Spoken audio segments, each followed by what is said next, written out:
1, Lesson 1, Variables and Expressions. An algebraic expression consists of sums or products of numbers and variables. When it says sums and products, it doesn't necessarily have to be just adding and multiplying. Anytime you add, subtract, multiply, and divide numbers and letters together, it is called an algebraic expression. In 5x, the letter x is a variable. Anytime we use a letter to represent something, it's a variable because what you put in can vary. For instance, I could try to place a 2 in there. So 5x represents multiplication, 5 times x. So if I placed a 2 in there, it would be 5 times 2, which is 10. Or I can change that variable x to a 7. 5 times 7 is 35. So a variable allows you to interchange or variate the number that you put in there. So in 5x, the letter x is a variable. In algebra, variables are symbols used to represent unspecified numbers or values. Any letter may be used as a variable. Most of the time in algebra, you see the letter x. A lot of times in word problems, they associate a letter with a specific thing. So if in the word problem it's talking about books, they may use the variable b. Some of the variables that I suggest you try to steer clear of are t, because they look like addition signs, s, because they look like 5 sometimes when you write sloppy, l's look like 1s, so be careful to either write those scripted or to try to steer clear of those if at all possible. If the problem asks you to use those letters, you need to use them, but just make sure you specifically write them so they look like a letter and not like a number or another plus minus sign. A term of an expression may be a number, a variable, or a product or quotient of numbers and variables. So for instance, here you have 2x plus 4. The 2x section of this expression is a term that contains an x, it contains a variable, so it is referred to as a variable term. At the end you have a plus 4. Since it does not have a variable attached to it, it's referred to as a constant term. So you have variables and you have constants. In multiplication, factors are multiplied together and the result is a product. If you notice, both of those words, factors and products, are underlined because those are some of your key terms.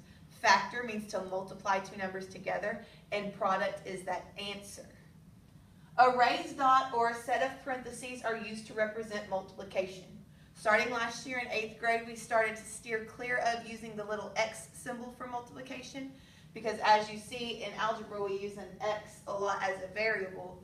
So to represent multiplication, you can either write two things next to each other without a symbol between them.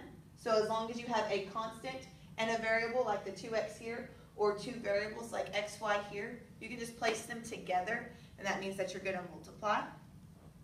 You can use a raised dot to represent multiplication, or you can use parentheses by putting the last thing in parentheses or both things in parentheses. All of those mean the same thing as x times y. An expression like x raised to the power of n is called an exponent or a power. Exponents represent how many times the base is used as a factor. So I have x to the nth power, or x raised to the power of n, however you like to say that. X is the base number, n is the exponent. So for instance, if I had 5 raised to the power of 3, I would multiply my base number times itself 3 times. So this is the same thing as 5 times 5 times 5. When no exponent is shown, it is understood to be a 1. So if I just had 5 here alone, it is the same thing as 5 to the first power, which once again is just 1/5. You learned that last year in 8th grade. Something that's new this year is when you have a power of 0. If I were to have 5 to the power of 0, it would equal 1. That's just one of those basic rules of math, something that we just accept to be true. We'll get into why it's true later on. But anything raised to the power of 0 is 1. So even if I had a variable like x raised to the power of 0, it is always going to equal 1. Here we have a key concept box. Has a couple of those verbiage words that we use in math. Addition, you could say more than, sum, plus, increased, added to. All those words reference back to addition. Less than, subtracted from, difference, decreased by, minus, all of those refer back to subtraction. Product, multiplied, times, and of, all represent multiplication. Quotient of, divided by, those represent division. There may be a couple other words that you come in contact with, but those are some of your basic ones. Today's lesson, you'll be taking verbal terms and turning them into math sentences, and math sentences into verbal terms. One of the hardest things for people to realize is when you're doing more than